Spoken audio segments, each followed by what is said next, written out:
Imam Al-Ghazali mempunyai nama lengkap Abu Hamid Muhammad bin Muhammad bin At-Tusi Al-Ghazali.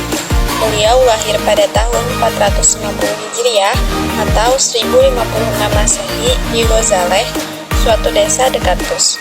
Ayahnya adalah seorang yang hidup dalam kesederhanaan sebagai pemintal benang yang memiliki pemahaman keagamaan yang tinggi dan mengharapkan keturunannya, yaitu Imam Al-Ghazali, dapat menjadi seorang ulama yang selalu memberikan nasihat pada umat. Imam Al-Ghazali telah menghasilkan banyak karya selama masa hidupnya, yang diperkirakan mencapai hingga 300 buah karya meliputi berbagai macam disiplin ilmu seperti moral, filsafat, logika, tafsir, fikih, tasawuf, ulum Al-Quran, politik, dan perilaku ekonomi. Sebagai seorang filsuf yang peka terhadap fenomena ekonomi, sosial, dan budaya pada masanya, Imam Al-Ghazali merespon dengan menuliskan pemikirannya dalam berbagai kitab. Terdapat beberapa karya yang beliau tulis mengenai persoalan ekonomi, di antaranya yaitu dalam kitab Al-Mustasfa Mizan, At-Tibr Al-Masbuk fi Nasihat Al-Muluk, dan karya besarnya yaitu Ihya Ulumuddin. Dalam kitab Ihya Ulumuddin memiliki cakupan yang luas, yakni mencakup persoalan akidah, akhlak, muamalah, perdagangan, teori evolusi uang, pembagian kerja, evolusi pasar, hingga perilaku manusia dalam berkonsumsi. Keseluruhan tulisannya mengenai ekonomi dan sosial di kala itu dapat disimpulkan dalam satu konsepsi luas yang berupa fungsi kesejahteraan sosial Islami, yang merupakan pokok dasar pemikiran yang kemudian dituangkan lebih luas dalam tulisannya yang lain. Mengacu pada konsep dasar kesejahteraan sosial Islami yang mencakup dimensi ekonomi dan sosial, pemikiran Imam Al-Ghazali tersebut melahirkan pokok-pokok topik aktivitas ekonomi, yaitu yang pertama, perdagangan sukarela dan evolusi pasar. Hal ini mengacu pada Quran Surah An-Nisa ayat 29 yang artinya, wahai orang-orang yang beriman, janganlah kamu memakan harta sesamamu dengan cara yang batil, kecuali berupa peniagaan atas dasar suka sama suka di antara kamu. Janganlah kamu membunuh dirimu, sesungguhnya Allah adalah Maha Penyayang kepadamu. Dalam tulisannya, Imam Al-Ghazali cukup terperinci menjelaskan mengenai gagasan konsep perdagangan yang timbul dari reaksi penawaran dan permintaan yang menentukan harga dan laba yang akan didapatkan di dalamnya. Di dalam pasar, elastisitas harga akan terjadi dari gesekan antara kenaikan dan penurunan atas permintaan dan penawaran. Imam Al-Ghazali menjelaskan bahwa dengan mengurangi margin, keuntungan akan berpengaruh pada harga yang menyebabkan peningkatan pada penjualan sehingga terjadi peningkatan laba. Imam Al-Ghazali menekankan bahwa dalam transaksional pasar harus sesuai dengan tuntunan Al-Quran dan norma etika yang ada. Dalam artian ini, tidak boleh ada kecurangan seperti berlebihan dalam mengambil laba, penentuan harga yang adil, dan lain sebagainya.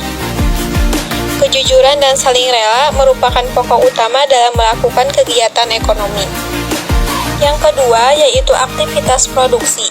Imam Al-Ghazali menjelaskan bahwa dalam memenuhi kebutuhan publik, produksi barang-barang yang akan ditransaksi di pasar merupakan kewajiban sosial.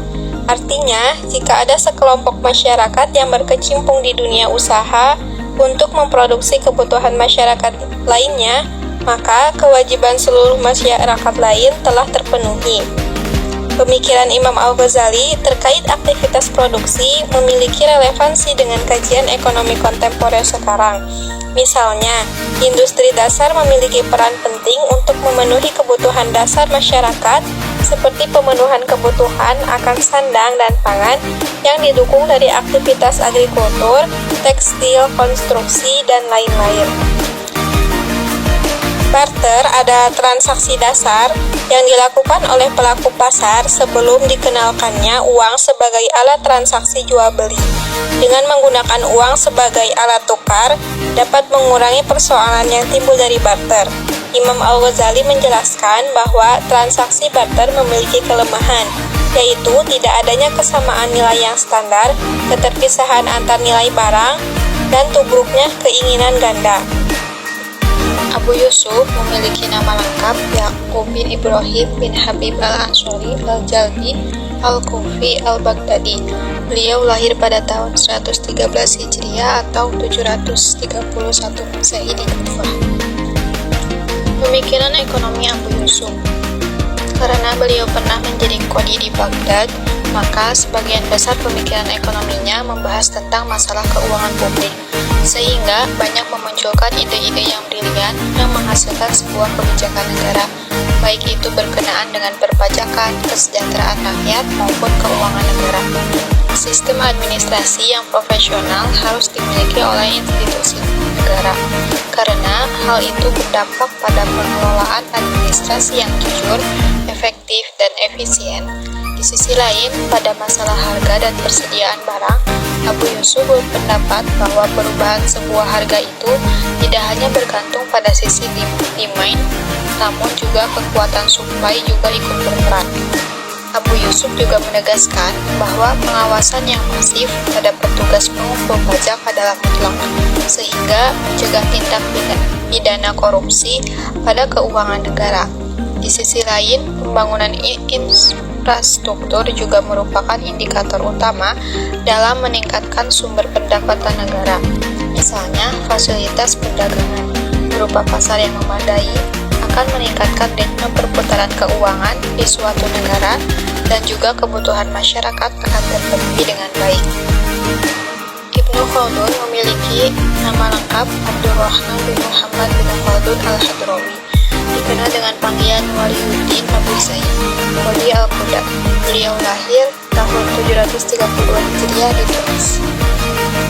Beberapa pemikiran ekonomi Ibnu Khaldun yang dalam lintasan sejarah perekonomian dunia dapat disejajarkan dengan pemikiran para tokoh ekonomi modern, yaitu diantaranya yang pertama mengenai persoalan ekonomi.